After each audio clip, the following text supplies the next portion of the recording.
सिराज साहब, आप गुज़श्ता 3 रोज़ से रावलपिंडी के दौरे पर हैं और आपके दीगर जो कायदीन हैं वो भी रावलपिंडी की मुख्तलिफ तहसीलों में उन्होंने प्रोग्रामात से खिताब किया। तकरीबन 80 के करीब प्रोग्रामात हुए हैं।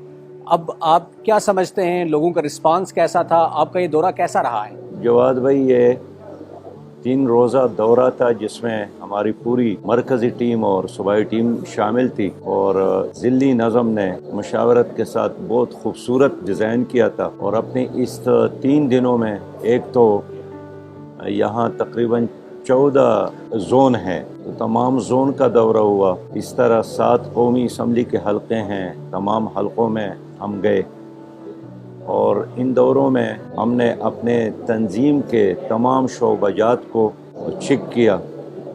इसके अलावा शहर के ताजर बिरादरी से मुलाकात हो गई, वकला के साथ मुलाकातें हो गई, उलमाए किराम के साथ मुलाकातें हो गई, यूथ के साथ, ख़वातीन नज़म के साथ, इस्लामी जमीयत तलबा, इस्लामी जमीयत तालिबात के साथ, नेशनल लेबर फेडरेशन JI मज़दूर के साथ मुलाकात हो गई। इसके अलावा जो हम सालाना मंसूबा बनाते हैं उस पर अमल दरामद का जायज़ा लिया गया। जमात ने तय किया था कि ब्लॉक कोर्ट की सतह तक अपनी तंजीम पहुँचाएंगे, उसका हमने जायज़ा लिया। हर वार्ड के सतह पर JI यूथ की तंजीम को कायम करना, उसके बारे में मालूमात लिए।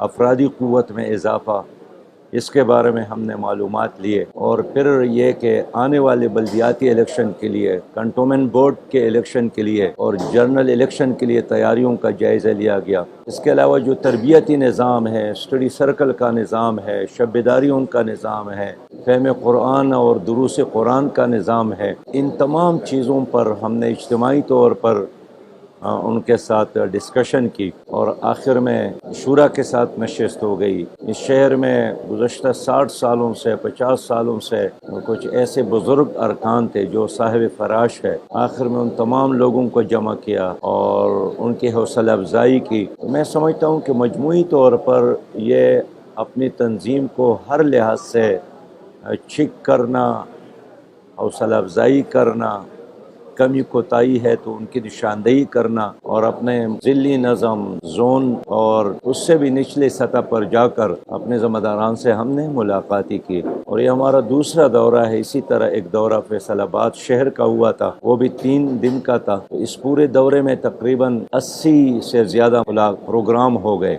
और मुलाकातें भी हो गई, डिस्कशन भी हो गया, सवाल जवाब भी हो गया और एक तवील अरसे के बाद इस तरह प्रोग्राम रखा गया। अब हम उम्मीद रखते हैं कि पिंडी चूँकि एक छोटा पाकिस्तान है, कराची के बाद ये एक दूसरा शहर है जिसमें कश्मीर और गिलगित बल्तिस्तान के लोग भी, कबाइली इलाकों के लोग भी, खैबर पख्तूनख्वा के लोग भी, पंजाब के लोग भी और पाकिस्तान के तकरीबन तमाम सूबों के लोग यहाँ पर रहते हैं और ये शहर आहिस्ता आहिस्ता बढ़ रहा है।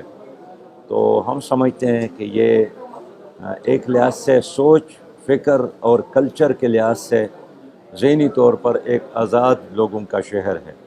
तो अगर हम इस पर फोकस करें तो ये इस्लामी तहरीक का एक मज़बूत मरकज़ बन सकता है। तो इन्हीं तवक्कुआत के साथ मैं और हमारी पूरी टीम ने 3 दिन यहाँ पर गुजारे हैं।